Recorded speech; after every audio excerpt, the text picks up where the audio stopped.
Hello and welcome. It's another weekend. We've come to Friday, and you've been tuned into the best in paranormal talk radio. As promised, today we're going a little bit away from the supernatural and strange, but we're going to keep you on an amazing journey. As many of you have really enjoyed the different shows that we've done on forgotten cultures and forgotten parts of our history. And this is one of those episodes that I think is going to excite and entertain a lot of you. The book was brought to my attention again by one of our wonderful listeners. I want to thank all of you that listen and chime in on the show by sharing your ideas for guests and who you think would be great to feature and showcase on our show. A little bit later, we do have a brand new Theater of the Mind, and it's a creepy one, so make sure you stay tuned for that.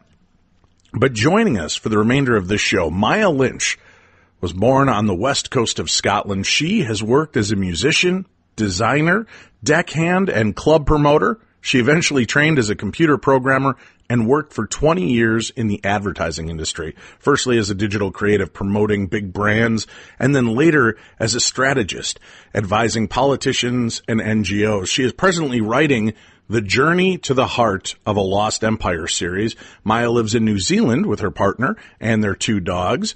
Her book that we're here to discuss this evening is The Samoan Pyramid, the true story behind an extraordinary mystery, a forgotten pyramid, an ancient curse, and a real-life archaeological adventure. Welcome to the show, Maya Lynch. Thank you for being here.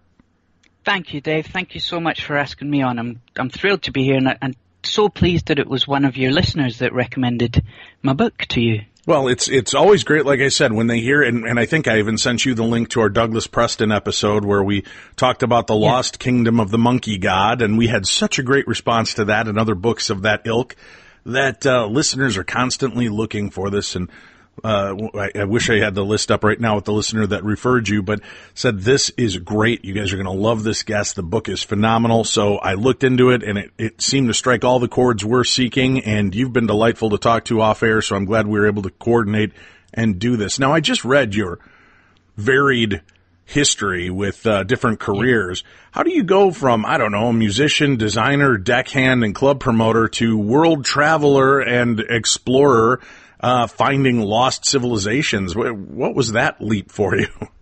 It was very strange, actually, Dave. And strangely enough, I just realized this afternoon that it was 6 years ago today that I embarked on this journey. So it's good timing, you know. So what happened was, so it was 2012, and I was a real, just a kind of working bee, you know. I was just a normal worker ant. And something really weird happened. I caught this thing that was called the swine flu. They called it the swine flu here. And it just makes you real sick. You get fever, all that kind of stuff.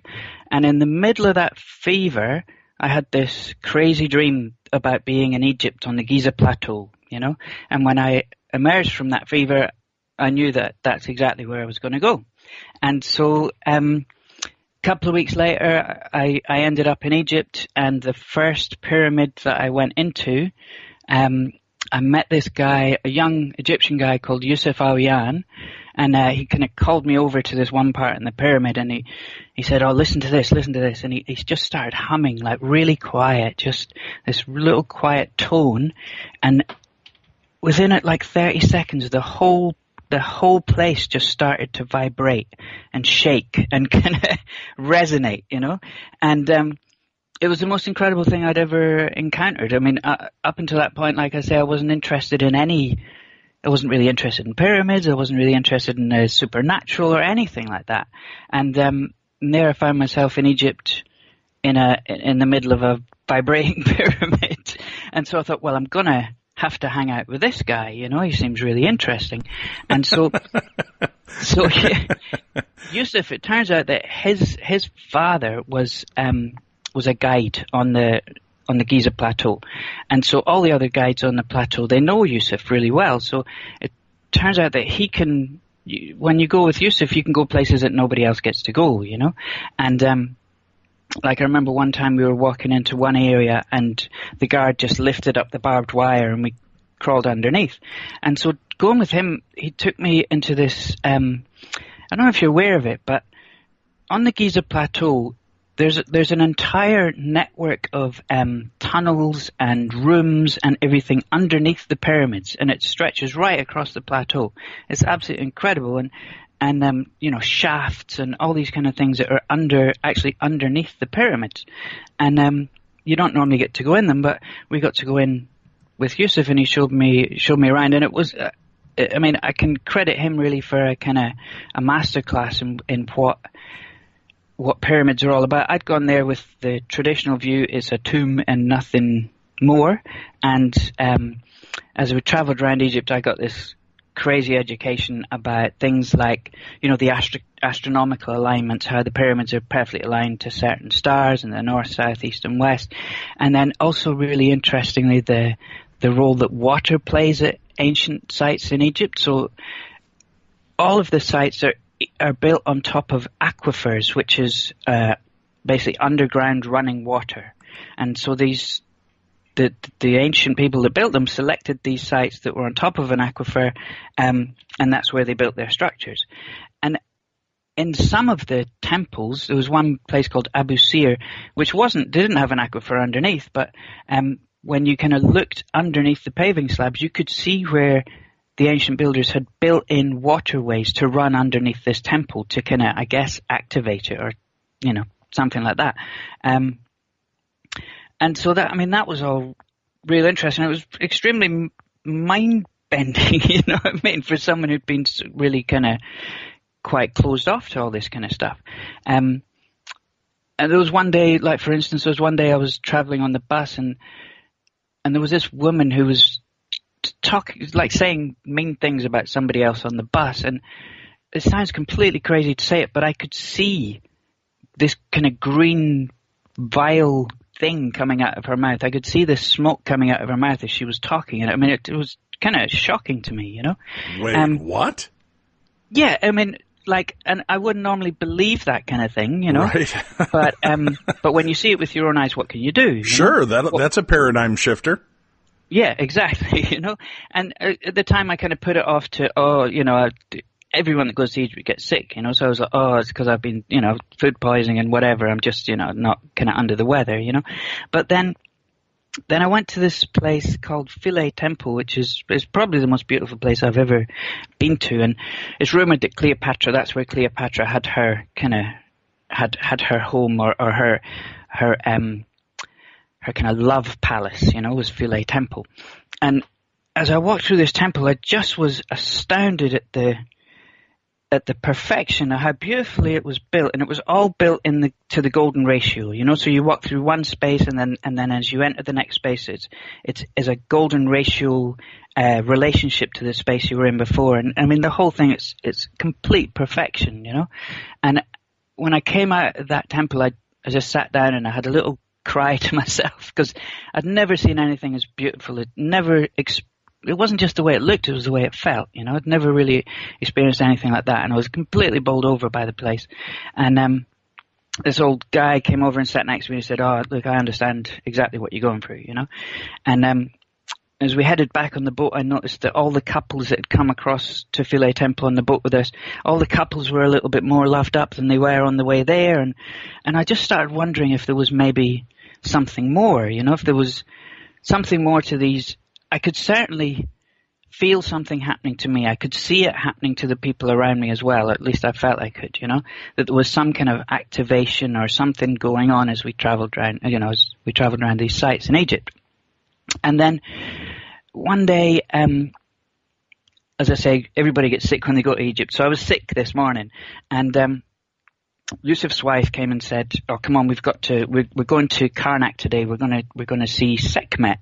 And I was like, I'm not really feeling so well. And she said, no, of all the days you have to come today. So I kind of dragged myself out of bed. And Sekhmet is this lioness goddess who at one point kind of lost the rag with humanity and got really, really drunk on wine and came down to the earth and killed everybody. That's kind of the story, and they had to get really, really, really drunk till she fell asleep and she'd stop killing people. So she's this mother figure, but a kind of vengeful mother figure, very powerful deity, So the story was, we go into Karnak and they'd arranged this special access to this place called the Sekhmet Temple, and we go into this place, and it's a small room, maybe 10, 15 meters square. I don't know what that is in feet, but it's about 10, 15 meters square, and in the middle of this place is this, I'd say maybe 12 feet tall statue made of black basalt, of this goddess Sekhmet, this big lioness standing upright, and a beam of light, just a single beam of light coming through this hole in the roof, pointing onto this statue. It's absolutely stunning. And I thought, well, I'm glad I got up today. And Yusuf's wife said, no, go on, touch her. And so I did. I put my hand on this statue, and all of a sudden, just as I touched her, this kind of wave hit me, and I was immediately transported. This sounds crazy. I understand. I understand it sounds crazy. I was immediately transported. I was in my mum's arms, and my mum was kind of cuddling me and holding me and saying, "It's okay, it's okay." And my mum had passed 20 years previous, so it was quite overwhelming, And then after a few minutes, she just went, "Okay, are you fine? Are you good?" And I was like, "Yeah, I'm fine." And she goes, "Okay," and then she's gone, right? So I know it sounds nuts, right? So I walk outside, and I'm standing outside this temple, and again I have another little cry to myself. And I'm standing there for about 10 minutes, and then this other girl comes out, and she's crying. And then 10 minutes later, this other girl comes out, and she's crying, and I start talking to them, and they all had like very, very similar experiences. They touched the statue, and something crazy happened, And I couldn't really. You can't get beyond personal experience, I can't explain it as to why that would happen. And I'm not saying that it was some spirit. I genuinely believe that there will be a scientific physiological reason for all these things, but the ancient Egyptians had built something there that has an incredible effect on people even today, which is nuts. Absolutely nuts, Well, it does seem that they were able to, pardon the pun, but encapsulate an energy, a real energy, something that was palpable, and you were able to experience something, and as were the other people that would enter. That's, yeah. I mean, to come from the life you led and suddenly have this yearn to voyage and see these miraculous things and go, and I mean, you start seeing and experiencing things that were outside of your normal.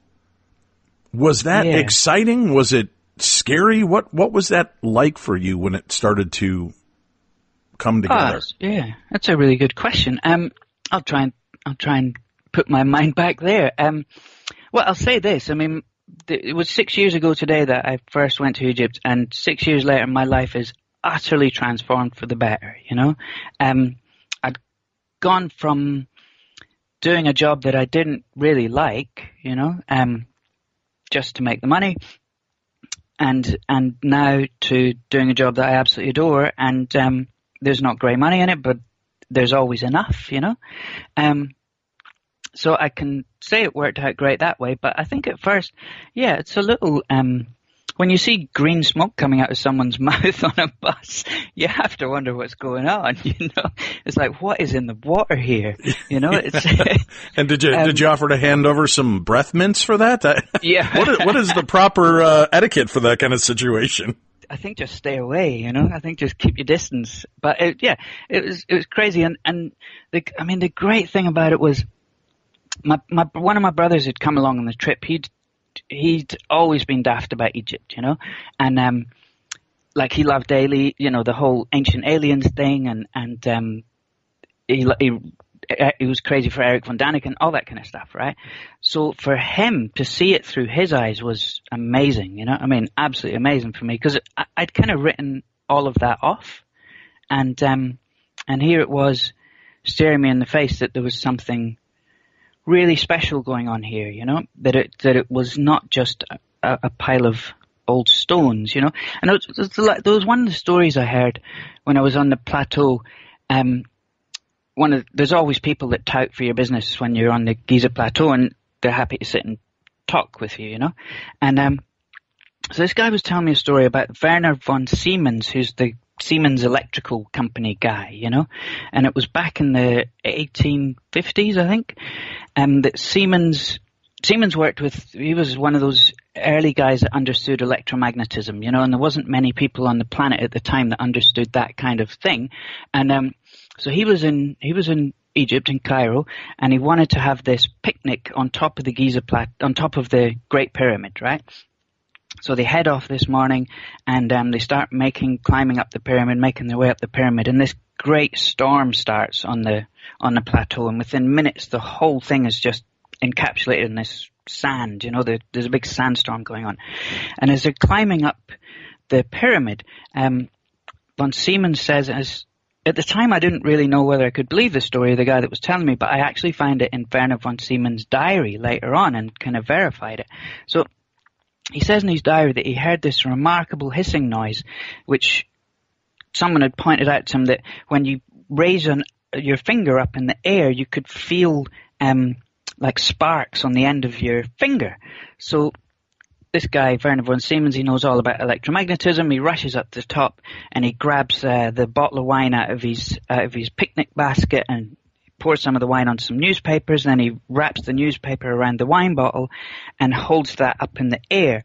Now, what he had been doing, what he did when he did that was he created this thing called a Leyden jar, which is basically it's a kind of a capacitor, you know, an electric capacitor. So basically what you have is inside the wine bottle is wine that can conduct electricity. Then you have the layer of the glass, which doesn't conduct electricity. And then on the outside, you have this damp newspaper that does conduct electricity. And that creates a capacitor. And we use them in electronics today, you know. And so what a capacitor does is it stores energy, kind of like a temporary battery. So Siemens is holding the bottle up in the air, and basically as this storm rages around him, he's on top of the Giza Pyramid, this wine bottle is getting charged up with electricity. And so one of his guides kind of starts to get a little bit worried about it and thinks there's some kind of magic or witchcraft or something going on. And he grabs it, von Siemens, and von Siemens hits him with the bottle, and the guy gets electrocuted.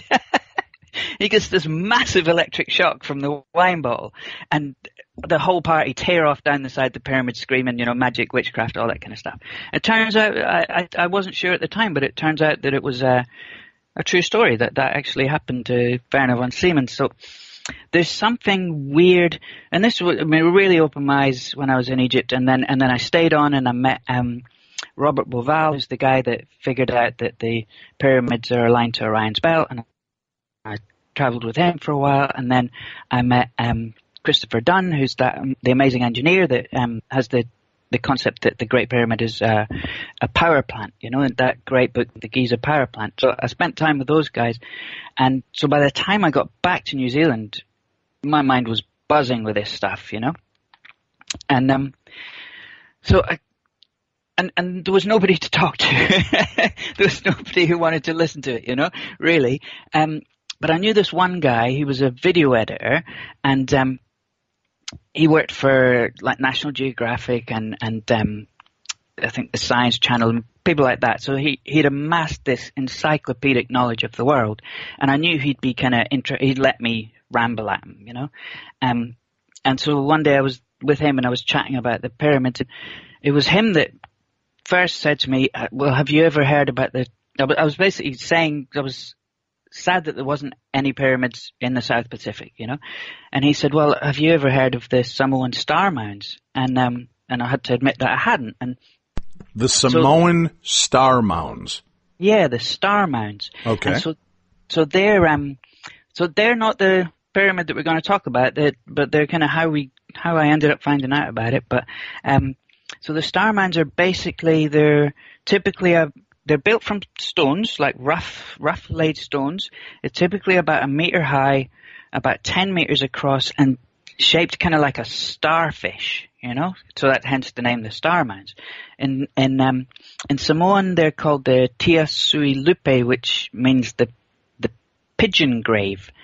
And but the cool thing about the star mounds is that they were built only about 500 years ago was when they were kind of really in use, and so they're ancient, but they're not that ancient, and they're certainly modern enough that the stories of why people used them, why people built them, all that kind of thing, still exist in the folk tales today. So it's one of the few things in Samoa that the story exists and the monument is still there, So what they used to do at these star mounds was that they had some connection to the planet Venus, right? So basically, you know how Venus rises sometimes as the morning star and sometimes as the evening star. Right. It basically has this, I think it's like a 19-month cycle, basically, that it goes through. So in Samoa, that when Venus rose as the morning star, so it's the brightest star in the sky just before dawn, just on the horizon, they would have these pigeon catching festivals, right?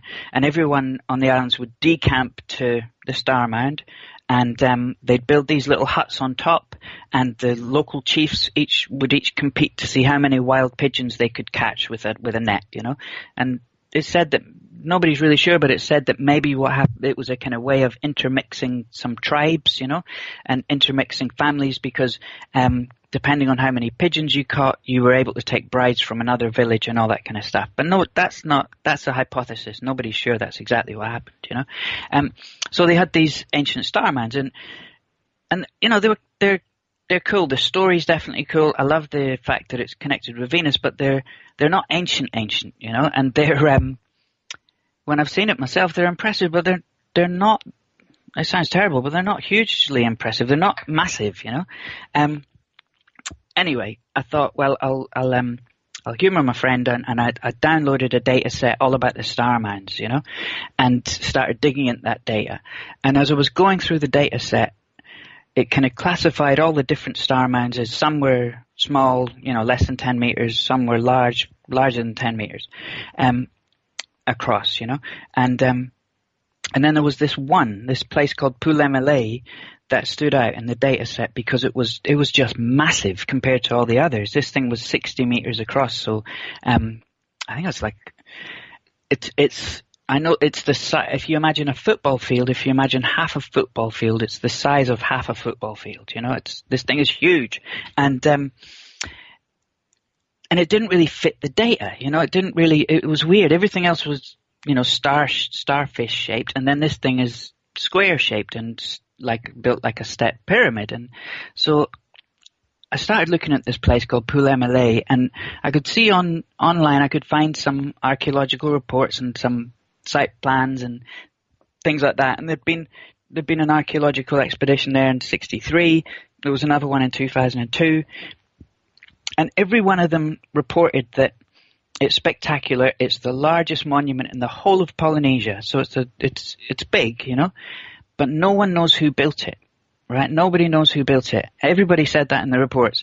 And that it's not only is it not in the history books, it's not even in the myths. And that's really strange for Samoa, because Samoa is steadfastly aligned to its past, and there's not even a mention of who built it.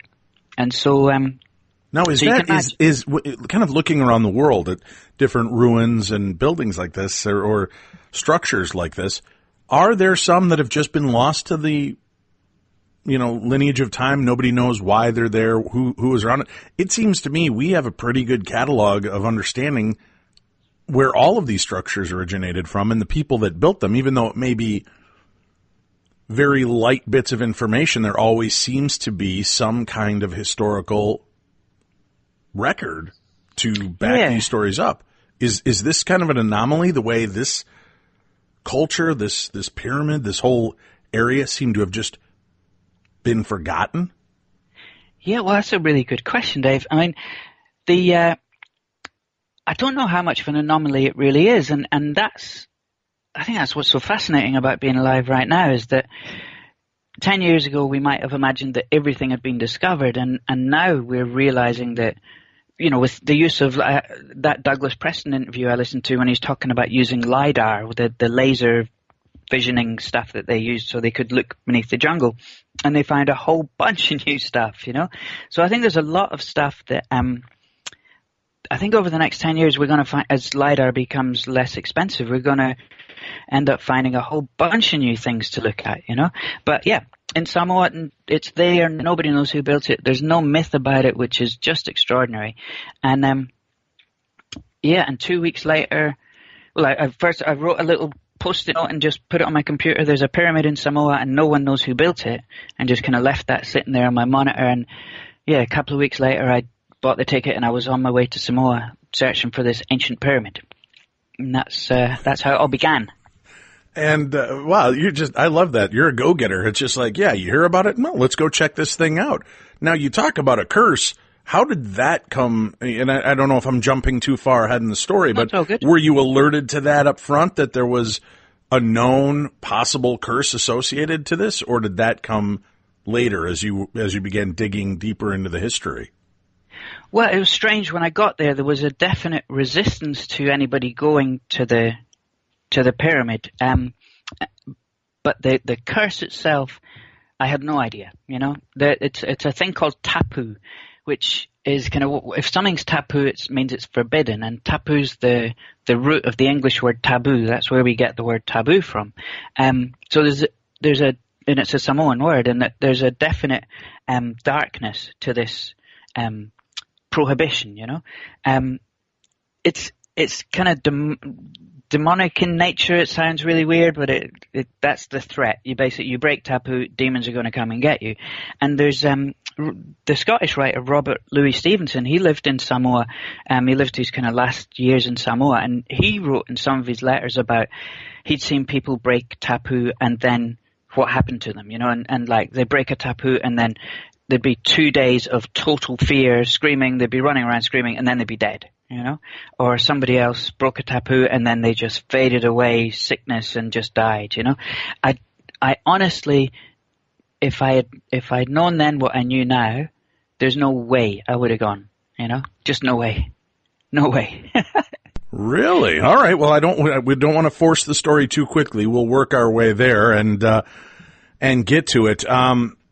This is great. So you decide you're going to hop on this plane. You're going to go investigate and check this out for yourself. Now, I mean, are they aligning some kind of guides for you, or are you just going to boots on the ground, hit the ground running, and start looking for people to help you once you get there? Well, that was the plan, you know, and to be honest with you, I mean, I was completely naive, you know. I hear you giggling.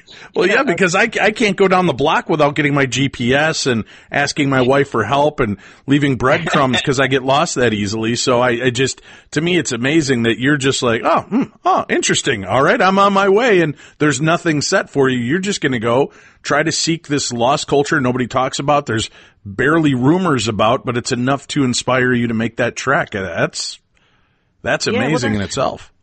Thank you. I mean, that's the thing. I'm a great believer in curiosity being a driver, you know, and kind of self-directed learning, and I always have been. It's whatever interests you is what you should be studying, you know. And the only problem with living a life that way is that your career tends to jump all over the place, because after you've learned something, you're not curious about it anymore. You want to move on to the next thing that makes you curious, you know. But that's just the way I am, you know. And also, I've traveled a lot, and I've got great faith in humanity, you know. I just believe in the goodness of people, and so far they haven't let me down, you know. There's been one or two, but, you know, in general, it's a much safer world out there than you might think, you know.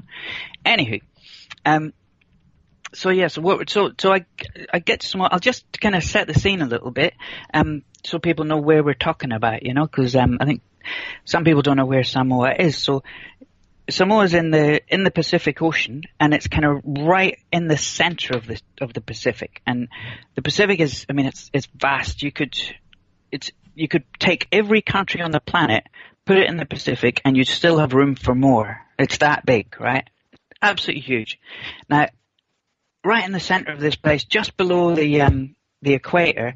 You've halfway between China on one side and South America on the other side. You have this chain of 8 volcanic islands called Samoa, and 4 of those islands, they belong to America, or they're kind of an American protectorate, and 4 of them are independent Samoa. It's just used to be called Western Samoa. It's called Samoa now, and the island that this pyramid on is one of those islands in independent Samoa called Savai, and it's just, if you imagine, you know, palm trees, idyllic paradise, remote tropical island with a volcano on it, that's exactly what you get. You know, it's so incredibly stunning.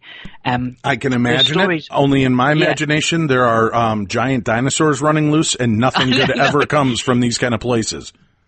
That's exactly how I felt when I first saw it. I said, "Oh my God, it looks like Jurassic Park." Right. Honest to God, you know? That's what it looks like, right? And absolutely stunning. It's so beautiful that there's stories of when in the 1800s, when the whaling ships would sail past, the sailors would just jump ship and swim to shore, you know, and other stories of shipwrecked sailors who refused to be rescued from the island. It's paradise, you know. It's absolutely paradise. And so you were asking that when I got there, did I think that did I have any guides or anything? I genuinely believed that I would get there, I would take a tour bus, I'd see the pyramid, and then I'd spend the rest of the week on the beach, you know, waiting for the flight out. I really thought it was going to be that easy, but that turned out I was really, really naive. You know, it wasn't anything quite as easy as that at all. It never is, right? Yeah, it never is, you know. So I went to tourist office and was told, no, there's no guides, there's no bus, there's no nothing. I asked around, and people were like, nah, nobody wants to take you there. And then, you know, it's obvious now that there's a curse on the place, a tapu put on the place, which means they couldn't help me even if they wanted to, you know. So that's where we got to. Well, was that a little disheartening to get there and get that kind of attitude, or did that inspire you even more to start digging deeper? Because obviously, if people aren't willing to go there, aren't willing to help you, there's one of 2 reasons: it doesn't exist, or they know more than they want to talk about. Yeah, I mean, when I asked around, most people had never heard of it. Even so, on the island that this pyramid is on, most people had never heard of it. And people in Samoa are real friendly on the whole, and so, you know, people would say, well, I don't know what you're talking about. I'll ask my grandparents, you know, and then I'll come and see you. And they come back and, yeah, it exists, but you can't go. And that was kind of the typical answer that I got over and over again. And eventually I just got to the point where I thought, well, I've come this far, you know, I'm just going to give it my best shot and go and find this place. You know, that was the plan. Kind of halfway through the trip, I thought, well, if nobody's going to help me, so be it, and I'll just find it myself. It was a kind of dumb move, but eventually, I met this real nice woman who I asked her if she'd ever heard of Pulemele. Basically, what had happened was I was swimming in this next to this waterfall with some friends, and it just had this synapse go off in my head of the water was seeping through the cliff face. It wasn't kind of pouring over the cliff face. It was seeping out of the cliff face. And it just pinged in my brain. I was like, oh my God, that's an aquifer, just like in Egypt. And I thought, my God, if that is an aquifer, that's where that pyramid is. You know, I just put those 2 things together, and I just ran down the street, found the first house I could, went in and asked them if they'd ever heard of a pyramid around there. They thought I was crazy, but they had. One of them had, and one of them agreed to be my guide and take me to the pyramid, you know. So that's luckily how the whole thing really got started. Now, I've got to ask you, we've got a lot of wannabe intrepid explorers that are listening to the show right now, and they're suddenly going to be convinced that they can just jump on a plane and head to some foreign land, poke around a little bit, and some kindly guide is going to eventually help them. Is there, I mean, I certainly understand a lot of this is private, but I mean, is there a lot of money that goes into an expedition like this and trying to get somebody to lead you and take you where you want to go? That's very funny, because when I listened to the interview with Douglas Preston, it was when he said how much they'd spent, and that's great because they have it, you know. Right. I think it was $1 million on the LiDAR research, and then maybe another 1 million or maybe 2 on top of that. This was, I mean, nothing like that, you know. I mean, this was totally bootstrapped. It was, I think, in total over the whole week, I spent less than 1,000 New Zealand, which is probably about 700 American. So really nothing, you know. I mean, well, not nothing. I mean, it's not no money, but it's not millions of dollars, you know. So I would say to your listeners, it may be irresponsible of me to say it, and I don't mean that. If you're not a good traveler, don't try it. But if you can go out and be sweet with people, but not stupid. Never be stupid. You know, I mean, never kind of let your guard down. Never let somebody talk you into something you don't want to do. But if you can be sweet with everyone, then travel. You know, I mean, definitely, it's the best thing you can do. You know, and I genuinely believe that if you have that call to adventure, then there's nothing better you can do than answer it, you know. All right. Well, you heard it. Maya knows better than I do. My call to action and adventure is getting to the end of the driveway to get my garbage cans back up on an icy day. Let's do this. We need to take a break. Before we do that, we're going to open up the Darchives. We wanted more dark and scary. You guys have been asking for it, so we're about to deliver on this, a brand new edition of Theater of the Mind. This week's Theater of the Mind is a real-life experience from Joseph Buttich. Life imitating art. Back in 1979, when I was just 10 years old, CBS ran a miniseries called Salem's Lot. My mother and father actually left me and my younger brothers home alone with a couple of our friends, while they went up the street to visit my grandmother, who was just a block away. It was a different time then, and it was a safe neighborhood, so I can't fault them for trusting us alone. Of course, with them gone, we all opted to watch Salem's Lot. We made it through the show without incident and went upstairs to play.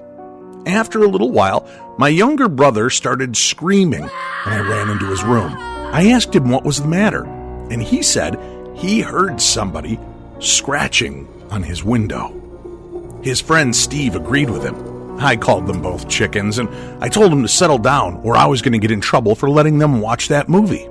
I knew they were just thinking of that vampire kid scratching on his friend's window to let them in, and I wasn't going to take a beating because they were wusses. I might have thought my younger brother, James, was trying to scare them by scratching on the window, but I knew that there was no way he could climb up onto that particular second-floor window, so I just chalked it up to them being scaredy cats, and I still do. The night got later, and I knew my parents were up the street playing cards. They always came home late when they did that.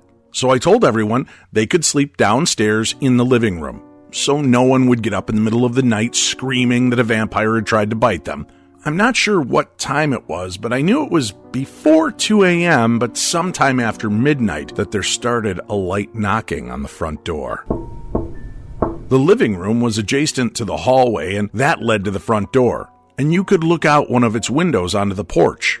We had a window by the front door, but it was stained glass, and you couldn't see out if you wanted to. The door itself had a frosted-style window that only let you see shadows, but not who was on the other side.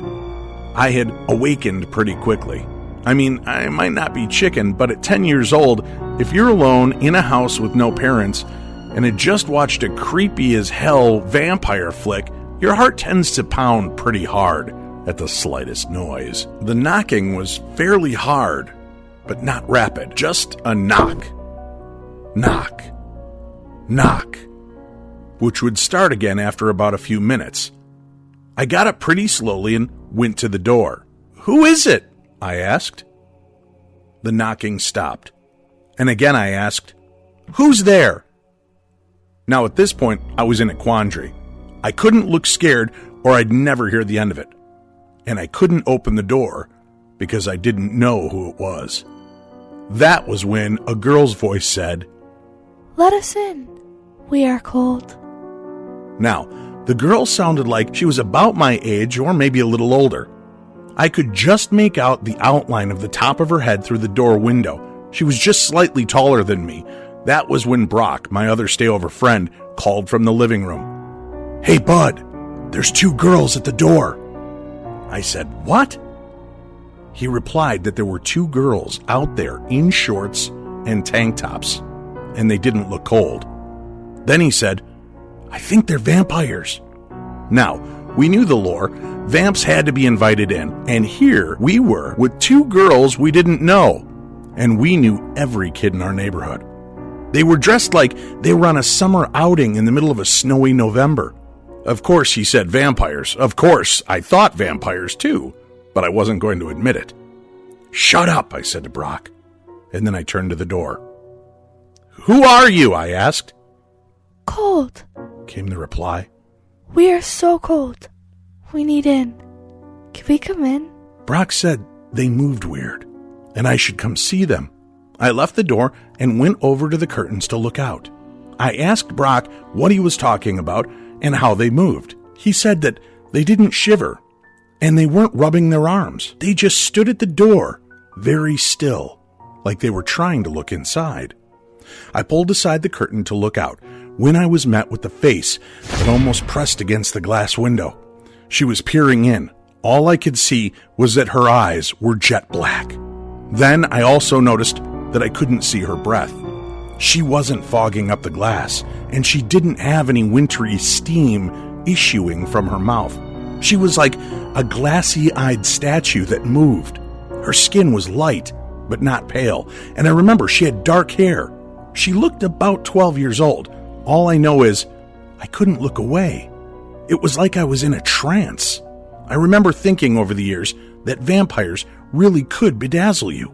You know, hit you with some kind of weird mind control, because I really felt like I was not in control of my body. If Steve hadn't started crying and knocked the curtains from my hand, I don't know what I would have done. I just might have opened that door and let them in. Once the window was covered and I recovered my wits, I yelled that I was calling the police. "You better get out of here, or I'm going to call the police!" I got everyone upstairs into my parents' room and closed the door. My parents arrived just a touch after 2 a.m. and wanted to know why we were all in their bed. My brothers blurted out that vampires had come to the door and tried to get us, and instantly they knew we watched Salem's Lot. I was grounded for about a month, but it was a winter, so it wasn't that big a deal. We never forgot how we were visited by vampires on that cold November night. After hearing your show, I started thinking that this sounded a lot like black-eyed kids that you talk about. I have to admit, I never did see any fangs, but I sure as hell saw black eyes, like the demons on TV.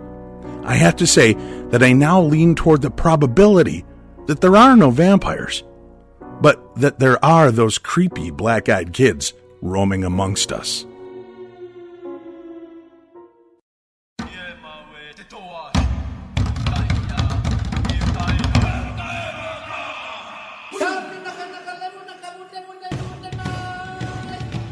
Beyond the darkness.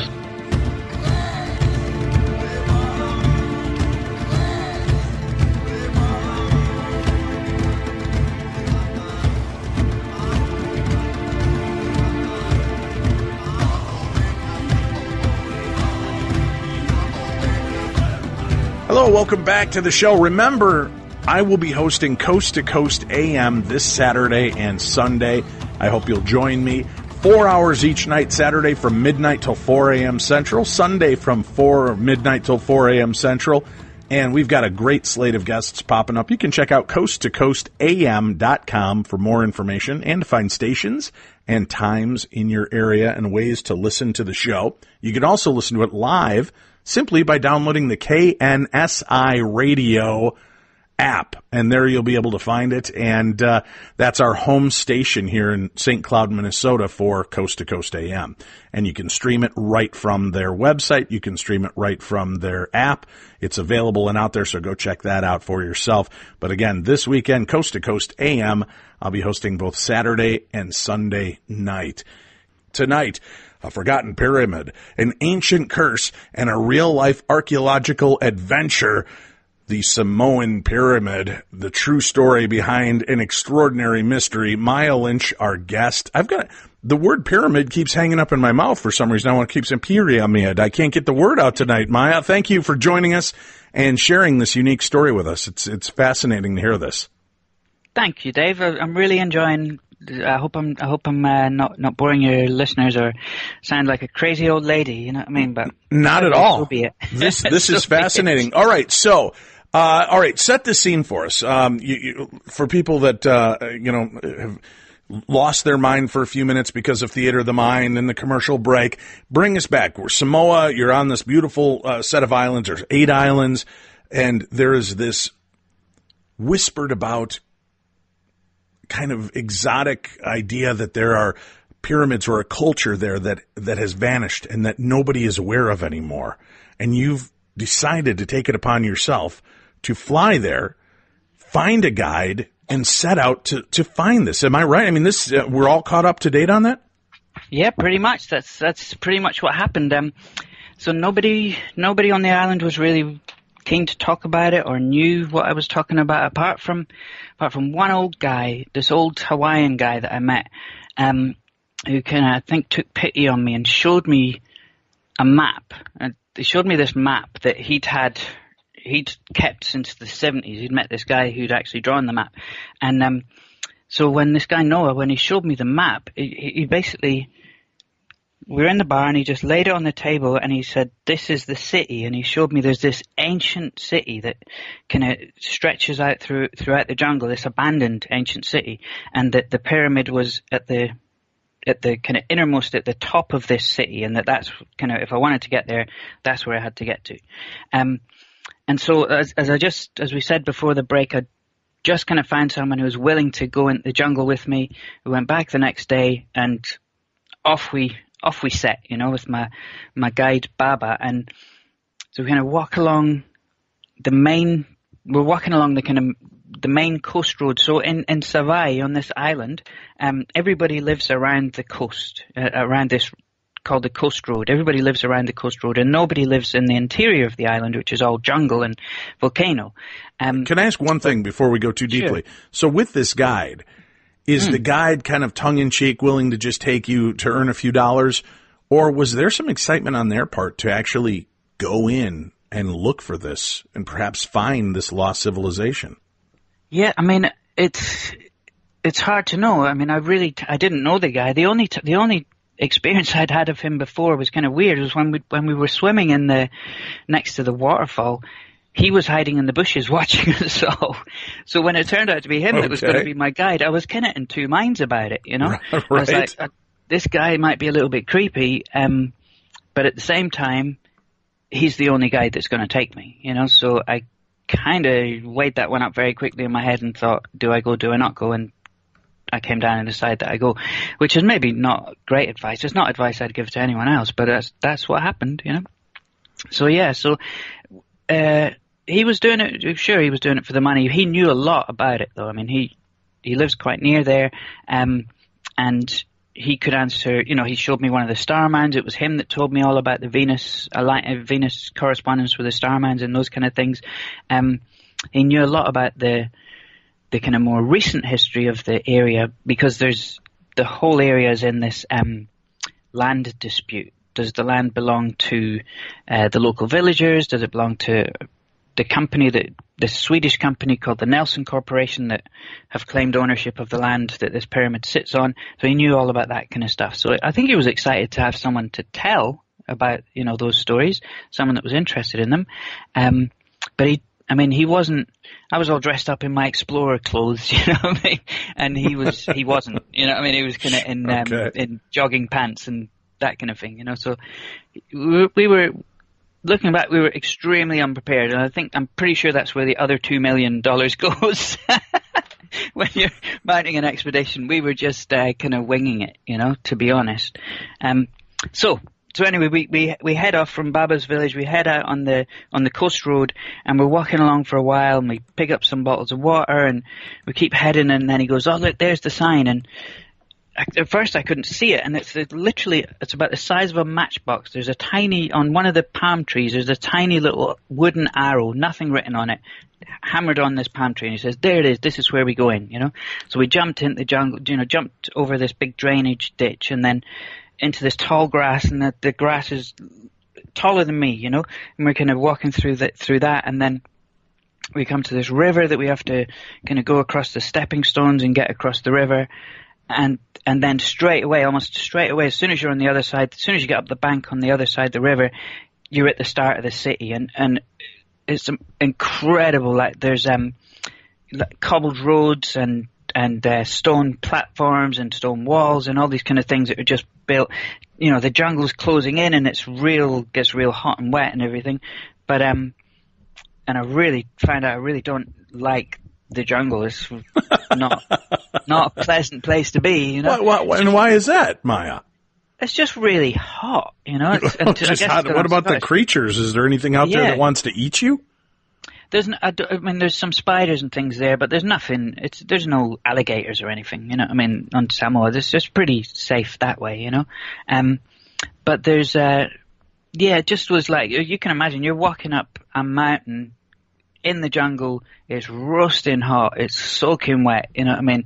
And you're kind of just plowing through this stuff, and it's, you know, you're stepping over logs, and then you're cutting down a bit, and you're pushing through this bit and climbing over that bit, and it makes, I think the distance we traveled was, I mean, it was only a few miles tops, but it took hours and hours and hours and hours, you know, because it's constantly hacking away at things, and then you'll kind of push your way through some vines, and you'll come out, and, you know, there you're rewarded by this incredible stone wall that, you know, maybe nobody's seen for hundreds of years, and it's incredible. It's proper Indiana Jones type stuff, you know. It's exactly what you would wish it to be, you know. Really amazing, you know. So we're pushing through this, and heading up this mountain up to the volcano, because this pyramid is on this mountain on the edge of a volcano, which is just, I mean, why would you build something there, you know? It just sounds crazy, but they did, you know. And then you get to this point where we nicknamed it the cathedral, because it was this, it was just absolutely stunning natural formation of the way the trees and everything grew around it. It really had kind of created this space like an ancient basilica, you know. It was this kind of golden ratio arch 30 meters up above us, and all the cicadas were screaming and all this kind of stuff, and it just felt magical, you know, absolutely stunning and magical. And then just when we departed that point, we're kind of walking through the jungle, and I kept kind of losing Baba. He was kept pushing ahead, and I was kind of struggling to keep up with him, and I just... The guide does realize the job is to guide you, not to leave you behind, right? Well, I'm not too sure, because just when I was about to shout out, this other guy just appears from nowhere, right? Just in the middle of the jungle, this guy, he's got a machete hanging from one arm, he's got an AK-47 over his shoulder, and it all just kicks off, right? So Baba's, like, he turns around and he's screaming at the guy's screaming at him, they're talking in Samoan, I can't understand a word they're saying, you know, but I can tell that it's not good, you know, it's pretty obvious this is descending into some chaos pretty quick, and so I just started talking about the pyramid and saying anything I could think of with the word pyramid, and just talking about how I've come all the way to see this pyramid and I really want to see it, and Pulemele and blah, blah, blah, blah, like that.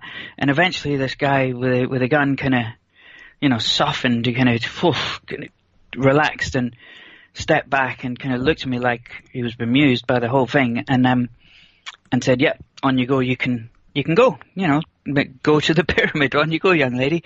And so I was absolutely gobsmacked. I mean, I really didn't expect anything like that, you know. And so we walked for another half an hour. We didn't say a word to each other. And eventually I was like, "What? Who was that guy? You know, what was that all about?" And that's when Baba told me about there was this land dispute. So the people in his village say the land belongs to them because it's next to their village, you know. But what happened was, in the 1800s, this Swedish guy, Olaf Nelson, had arrived in Samoa, he'd married a local girl, and the land was given to him as a dowry, you know. And what Baba was explaining to me was that in Samoa, ownership, it's not like Western ownership. You own it, but to own something means you need to look after it, you know? And as soon as you stop looking after something, you no longer own it. The two things are intimately connected, you know? And so when Olaf Nelson died, the Nelson family inherited the land, but they didn't look after it. The plantation shut down. There's no work for the people to do. So the local villagers basically said, you know, either buy the land off us and, you know, buy us out, or give the land to us so we can work it and at least make a living from it. And neither of those things were allowed to happen. The whole thing went to court in 2010, and the judge threw the case out and basically made it illegal for the local people to go onto the land and to the pyramid. And that's when I realized at that point that we were trespassing. So, jeez. Okay. You know, in for a penny, in for a pound. You know what I mean? Let's carry on. You know. So we're walking along a little bit further, and we'd been walking on this kind of cobbled road for a long time, and then we got to this point where the feel under your foot definitely changed, and I could tell that this was like the slabs were much bigger than the little cobbles we'd been walking on. And when we kind of cleared the leaves away and had a look, you could see that it was this incredible, they call it a fitted floor. So where every piece is intricately cut to fit the piece next to it, kind of like a jigsaw puzzle, you know? Mm-hmm. And every pyramid I've seen at has that. You know, so on the Giza Plateau, surrounding the pyramids on the Giza Plateau, all the floors are intricately cut so that they fit together like that. And I've heard the theory that it makes them earthquake resistant. It makes them they don't break apart when things vibrate. Whereas if you have a very kind of homogeneous floor, it would crack and break when forces go through it. So I had this sense that if it's a fitted floor, we're getting close, you know. We're in a high status area. This is definitely they don't do this for the proletariat. They do this for the priests, you know. This is a special place, and so we're just kind of getting there, and then Baba kind of pulls these vines, kind of sweeps these vines aside, and boom, there it is. The pyramid just kind of fills your field of vision, you know.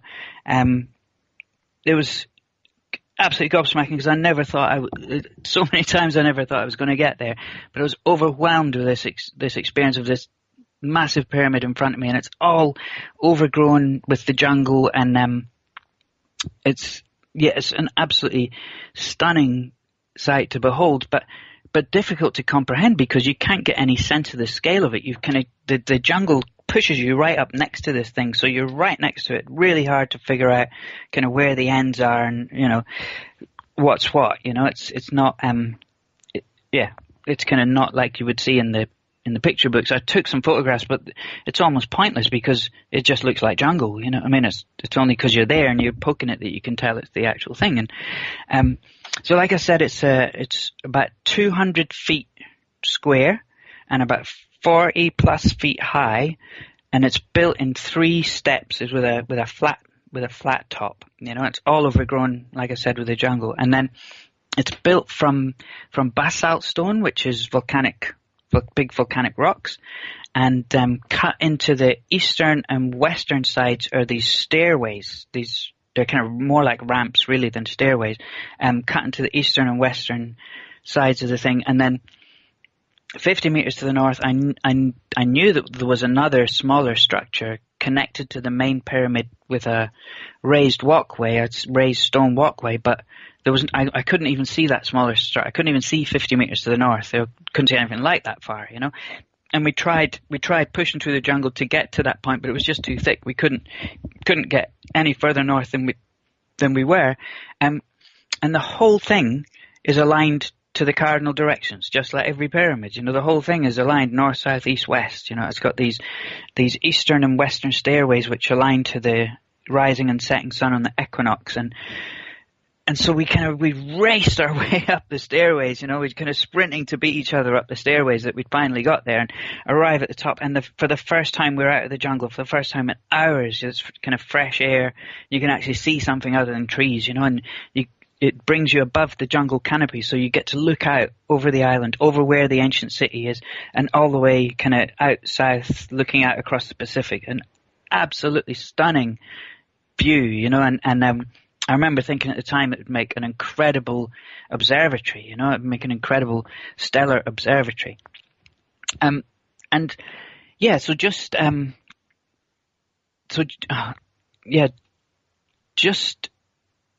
sorry, I kind of lost my train of thought there, Dave. No problem. You're just talking about kind of coming upon this amazing structure and how it's that had to be just overwhelming. And once they knew, they had the people in that area, the guy with the gun, they knew about this, right? So this wasn't such a hidden secret, but it was a protected secret. Is that maybe a better way to say it? Yeah, thank you. That's definitely what it felt like, you know, that there was, I think your kind of average punter isn't going to know anything about it, but there are certainly people that know everything about it and are protecting it, you know. I wondered maybe the guy with the gun was doing an illegal still or something in the jungle and we just happened upon it or whatever, you know. I mean, who knows what he was doing, but it was quite the adventure bumping into him. So we clamber up to the top and we jump around. We're all celebratory and excited to be there and everything. And Baba's starts telling me about the name Pulemele, the name of the pyramid, which the archaeologists translate as high place of the chief. And Baba told me that it's just lazy, you know what I mean? It's the worst translation. It's nothing close. So yeah, I know. So he says the pu, the Pulemele, the pu sound. The pu is the conch shell that I don't know if you'll have seen in kind of any Polynesian ceremonies that they'll blow the conch shell to kind of awaken the people and the spirits and all that kind of thing. And I was at a wedding with some Maori friends of mine, and I'd only ever heard one conch shell being blown at a time before. I'd only heard the one, and it's an arresting sound when you hear one of them. It kind of vibrates. But when you hear more than one, you get this crazy kind of feedback, standing wave, distortion thing that just emerges, you know what I mean, from amongst them all. It's like this resonant sound that kind of, and you really feel it going through you. It's like an electric charge, you know. So that the name, it kind of connects it with the conch shell, and then Lemele, the second part of the name, means power. So they were kind of right, the high place of the chief. It means power, but it's not like any power wielded by man. It's the power of the universe, you know. It's this all-powerful power, you know. And so when you think of the name like that, of the kind of the conch shell and the sound and the vibration, and then this power of the universe, it really conjures up something kind of, in my mind, something electromagnetic, something kind of strong and powerful, right, like that. Yeah. So Baba told me that, and then he took off to, like I said, the whole thing's overgrown with jungle, so he took off to the kind of southeastern corner when there's a banyan tree that's grown right through the pyramid, in the southeastern corner. He took to have a little sleep over there, and I started going around measuring and, you know, trying to look for things that I'd seen in archaeological reports about the place, like sort of certain post holes and certain cairns and certain markers and things like that. And then strangest thing started to happen was that I started to struggle with my breathing, and, you know, I was finding it really hard to breathe. And I'm not the fittest person, so that in itself is not a great shock. You know what I mean? I was kind of struggling to breathe a little bit. A little bit frightening, but okay. But then I started getting these strange, like, flashes of light. Like I was looking and I could see, like, you know, like purple and orange light inside my eyes, kind of pulsing, and it was really, really strange. And it was kind of all coupled with this growing sense of dread, this kind of increasing sense that something was about to go horribly wrong, you know. And it was really disconcerting. And I remember, I was trying to measure the pyramid, and then I remember I took my compass out, and as I was walking around, when I stood in the middle, the compass read fine. read exactly the north, south, east, west, everything was fine. But as soon as I left the center, it would start going kind of crazy and pointing in directions that I knew were completely not right, And it never occurred to me at the time that it was something electromagnetic, that something weird was happening, But as I say, I was walking around, I had these as soon as the kind of flashes of light stopped, I'd convinced myself it was imagining it, or, it was just that I hadn't drunk enough water or something like that. Sure. As soon as I convinced myself everything was going to be fine, boom, they'd start again, right? And so this went on for hours, and eventually I said to Baba, look, we probably got to, I think I've probably had enough, you know what I mean? I think I need to go, because there was just rising fear, I really thought I was going to die, And I know that sounds bonkers, but that's what it was. And for the longest time, I had no idea what had caused it or what it was really about. But I was convinced that there was going to be some scientific explanation, because I really wasn't prepared to consider that I'd gone completely crazy on top of the pyramids. You know what I mean? That was not something that I was willing to entertain. So I had no idea kind of what the answer was, and I kind of went down this rabbit hole of research and strange ocular phenomenon, things like the prisoner's cinema, where if you lock someone in a darkened room, after a certain length of time, they'll start imagining crazy, they'll just start seeing real figures. And, it took me down this rabbit hole that was really nothing to do with what I was trying to research. And I spent months learning about weird ocular phenomena. Anyway, and then one night I was listening to a interview with this guy called John Burke, who was this biological engineer from Boston University. And he was just like this kind of clean-cut scientist, soft-spoken, nerdy dude, But he researched things that most biological engineers don't. He looked at ancient sacred sites, and he'd been to Stonehenge and Tikal in Mexico and the Dolmen Mounds, and all over the world he'd been to all these different places and measuring electromagnetic energy at these different sites, So he'd go with magnetometers and all these different cool machines that he could measure stuff. And he was a real kind of sober, straight guy, right? So I was listening to this interview, and he was saying that he didn't like to use the word sacred, because he believed that in most cases there was a physical purpose and a physical action that occurred there, more so than a spiritual one, And I thought, well, this guy's on my wavelength, I can understand where he's coming from. I feel kind of the same myself. Anyway, he was talking about how he went all around the world with these magnetometers and electronic equipment, measuring these different things. And the interviewer asked him if he'd ever experienced anything strange when he was at one of these sites. And he said that everybody always asks him that, but he hadn't. He's not really of that mindset, and he's usually, it's his job to be there taking the readings, and so he's in a different mindset. And then he kind of paused, and he said, well, there was this one time, the first time I went into one of those rock chambers, he said, one of those dolmens, I was repeatedly crossing magnetic field lines during the course of the day, and well, by the end of the day, I thought I was going to die. I actually feared for my life.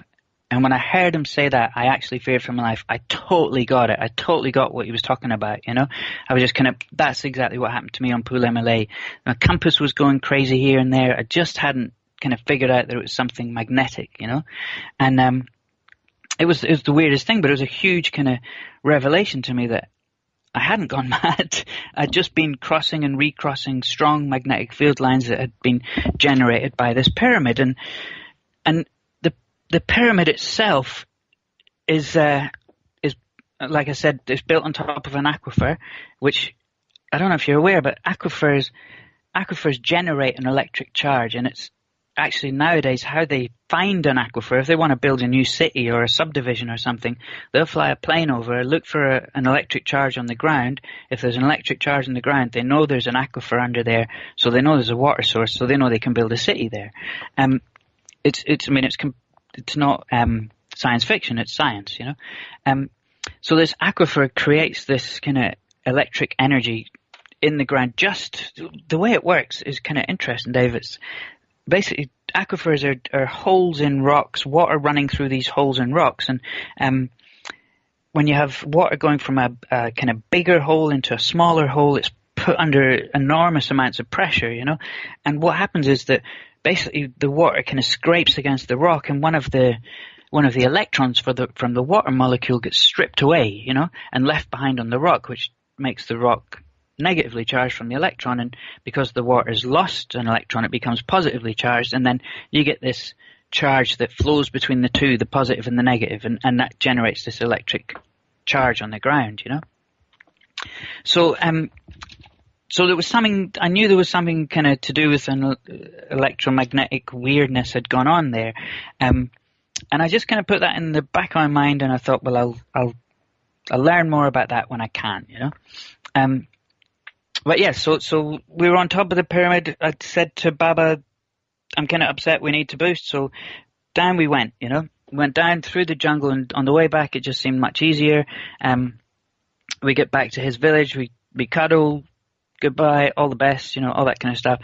And I jump in the car and head off, and it's I still remember just kind of collapsing into the car that night, and driving along the coast road with the villages kind of flashing by, desperate to tell someone, desperate to tell someone what I just found out, what I'd just seen, what I'd just experienced. And so I headed to the pub, because I was hopeful that I'd meet my old Hawaiian friend and tell him what had just gone on. And so I got there and I start relaying the story to this friend of mine, and what I realized quite quickly is that everyone in the bar is like it's just gone hushed, nobody's talking and everybody's listening to us, So I thought, oh well, I'll carry on, I'll ham it up, And so I just told them the whole story about the jungle, the weird dude with the AK-47, the walking on the cobbled streets, and then the pyramid itself, the crazy purple flashes and all that kind of stuff. And everybody at the end of, and then I kind of say, and then we come back and I walked into the pub, and everybody at the end, everybody starts cheering and clapping and everything like that. So it was quite an adventure. Yeah. What an excitement. Now you've gone there, you've seen this, and what year did this take place for you? This was 6 years ago, so what, 2011? 2012. 12, okay, 2012. Yep, in 2012. And literally that night I fell into bed, so happy with myself, it's like, I did exactly what I came here to do. It was fantastic. Well, that night, I had the worst nightmares, like just terrifying nightmares, and in that weird kind of abstract way that nightmares terrify you, that nothing makes any sense, but it's all terrifying, it's right.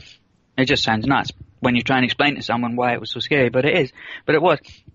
I had these terrible nightmares, and those nightmares didn't stop for months, and so I think that's kind of what the tapu curse was, or whatever it was. I had just absolutely terrible nightmares, and I could totally see how it would send people. What were the nightmares? I mean, was there a specific storyline to these nightmares, or specific creatures, or something that you were encountering?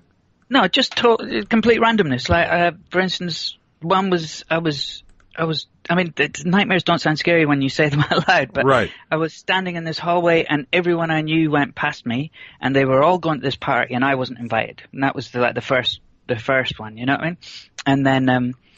And then which doesn't sound scary, you know what I mean? And then an old flatmate kind of popped up and, called me names, and it was just torture, you know what I mean? It was just unending torture, you know what I mean? It really kind of weirdness, you know what I mean? None of it made any sense, and in actual fact, in the book, there's a nightmare in the book, and the editor made me change it to something that made more sense, so the nightmare we describe in the book is not the nightmare as it actually happened, because the one that actually happened made no sense and wasn't at all scary. So I kind of got back, and I was shattered and shell-shocked, and kind of felt like I'd just been chewed up by this pyramid and spat out, and but I couldn't let it go, I mean, I couldn't give it up, I mean, and so I just dug into I just gathered all the research, anyone that had ever been there, read anything I could read about it, and I'll just kind of jump into some of the research that I found. Does that sound good? Yes, please do. Yeah. Okay. So, Well, I wonder one thing, if I could mention. I wonder if the curse was, if they considered it a curse because of the disturbances people would feel when they were there, not understanding and knowing that this was, even though it was kind of an advanced culture, obviously, not understanding where this disturbance was coming from. It would terrorize you. It would scramble your brain, bring about anxiety. I wonder if that's why they believe the ground to be cursed. Because we've learned through different ways, especially with the experiments with the God helmet, that's been done by stimulating different parts of the brain with electromagnetic frequencies. It can cause hallucinations. It can cause discomfort, feelings of paranoia. So I wonder if that was part of the whole tapu of the deal, is that they thought that they had angered some god or some beings, and that was kind of their effect on them. Yeah, I mean, I think because tapu is used sometimes to just prohibit people from going to, don't go over there until Tuesday. There's a tapu there till Tuesday. I mean, things like that.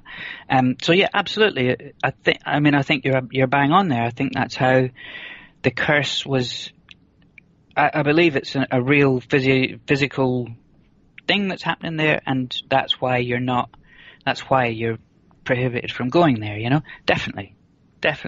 Although that said, in 2002 there was an expedition that was funded by the Heyerdahl Institute, which is Thor Heyerdahl, the explorer Thor Heyerdahl. Right.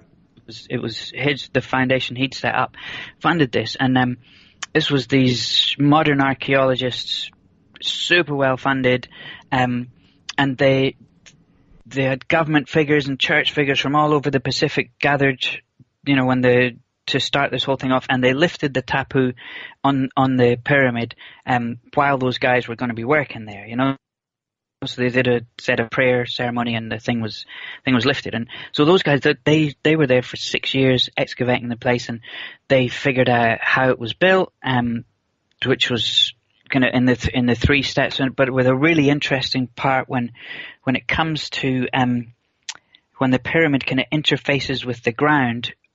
It's tabular basalt, which is kind of all the stones are put on end as opposed to on side.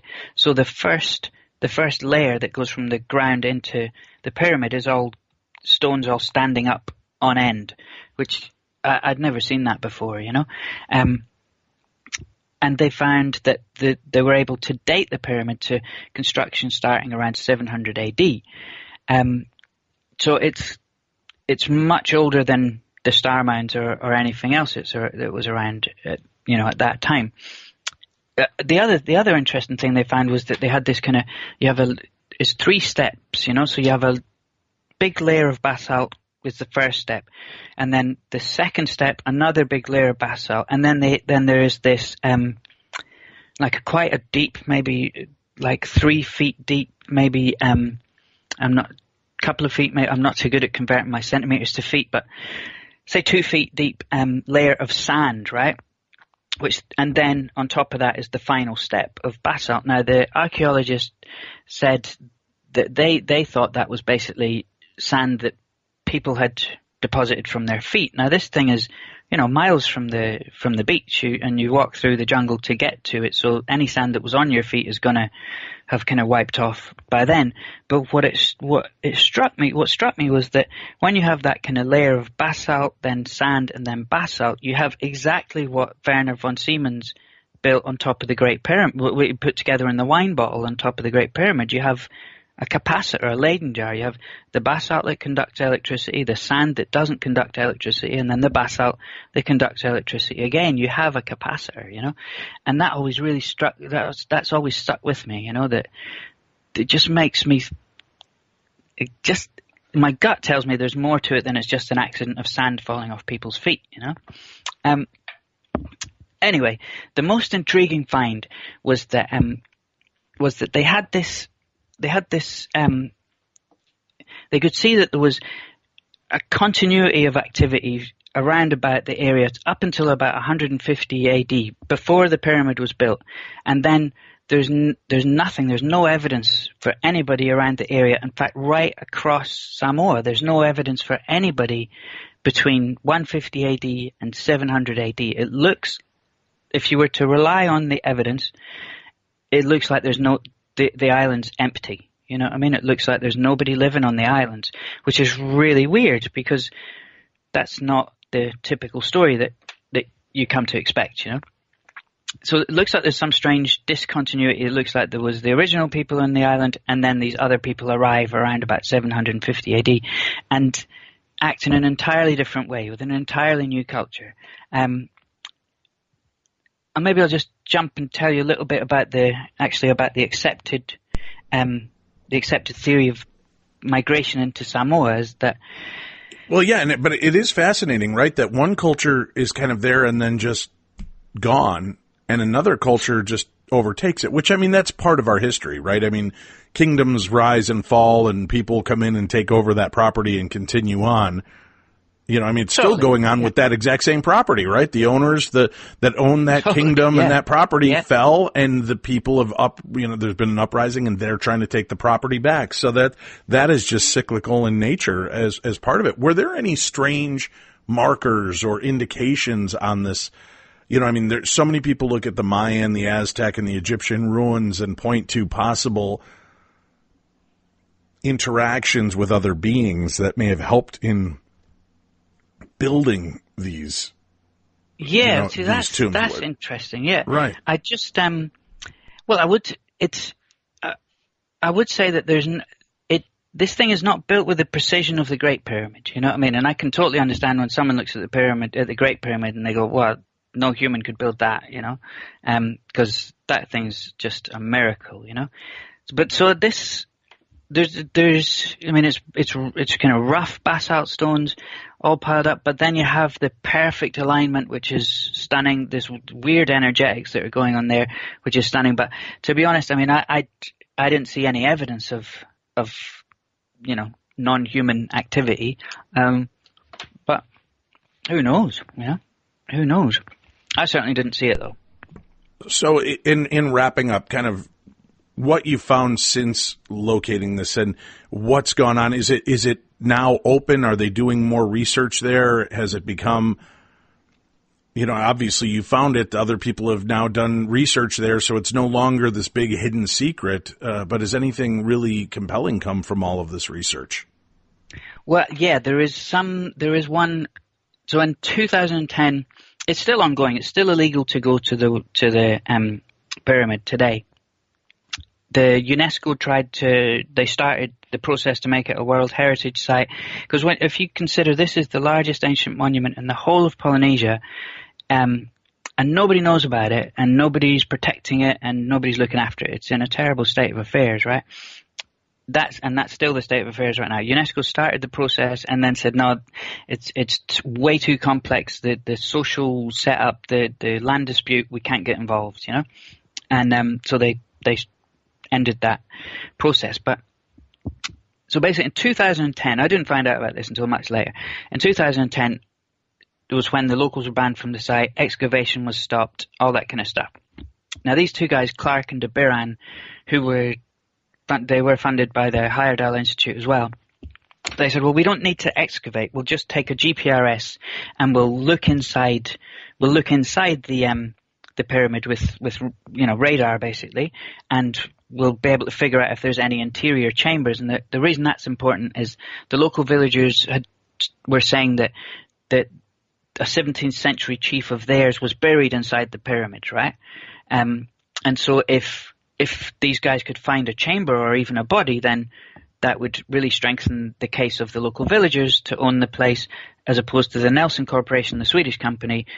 If there was no chambers inside, that kind of status quo, they keep owning it, right? So, I mean, 2010, these guys, Clark and de Biran, go to the pyramid to use their GPRS machine, and the island is totally buzzing. I mean, all eyes are upon them.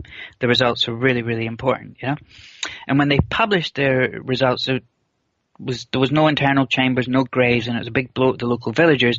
But that wasn't the big news that came out in the research. What they found was that the magnetic field at Poulet-Malay is wrong. It's not what it should be. So there's this thing that scientists use called the IGRF, the International Geomagnetic Reference Field, that tells you at any point on the planet, your magnetic field line should be at this angle and be this strong, you know.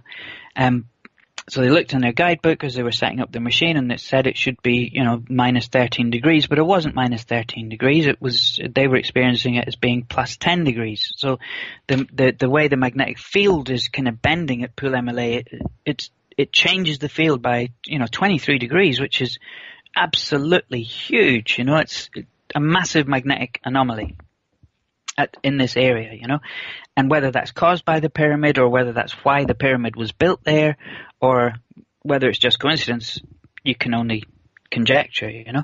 I'm pretty sure that it was all intentional, but how do you prove that, you know? Strangely, the fact that the magnetic field was all wrong was not the biggest news. What they discovered, Clark and de Buran, was at the point where the ground and the pyramid meet, there's this thing called a pole reversal, which, like, if you take two magnets and you try and push them together and you feel them pushing apart, right? That's a pole reversal. That's exactly what's happening. And so what they discovered with their GPRS machine is that at the point where the pyramid meets the ground, at least at a molecular level, they push apart. The pyramid is kind of at a molecular level. It floats. You know, that's correct to say that it floats. Yeah.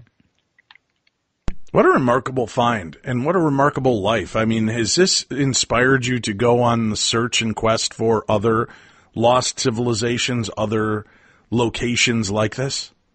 Yeah. So, well, I was saying that in 6 years my life has transformed. I mean, since I came back from Samoa, and it was just really obsessed with it, you know, trying to figure out, nobody knows who built it. Well, somebody must know who built it, you know, and really kind of just spent the next 5 years, traveling the Pacific and going Micronesia, Polynesia, all around the islands, meeting people, learning their myths, because once there's no written history in the Pacific, you kind of need to dive into the myths and kind of trying to understand a picture of the pyramid culture that emerged in the Pacific. So that's kind of what I've been working on. And of course I wrote this book, which was not in the plan in the first place. So I had to learn how to write a book, and which was great. You know, I mean, I worked with this amazing editor, this guy, Peter Bloxham, and I'm so grateful to him for everything that he taught me, you know, on how to tell a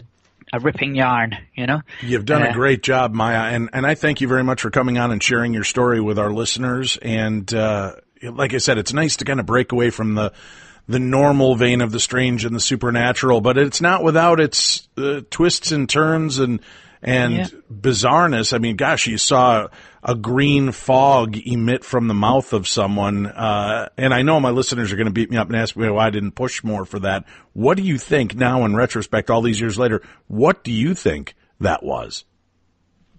I actually, I mean, at the time I thought it was meanness, vileness. She was being vile. She was really being horrible about somebody, you know what I mean? And she was just talking to someone else and being horrible about someone else. And that's what I thought it was at the time. Well, what do you think it is? I haven't got an idea. I mean, it sounds like there was some kind of, knowing what we know and talk about in the paranormal on the regular basis of this, it sounds more like a demonic manifestation that you just happen to notice. It could have been one of these discarnate energies, elementals, beings, whatever it is, that was moving maybe from one person into another, or was being expelled from this person. And maybe that's why they were so vile and nasty, is that they had this thing festering inside them. Wow. Wowee, Dave, that's awesome. I'd never thought of that. I mean, I thought it was just a little trick of the light, and, you know, but yeah. Nah, it's got to be aliens. Yeah. Absolutely. Thank you, Maya. Thank you so much. Thank you all for tuning in and joining us into our excursions into the unusual every week on the best in paranormal talk radio. For Tim Dennis, I'm Dave Schrader, and you've been listening to Beyond the Darkness.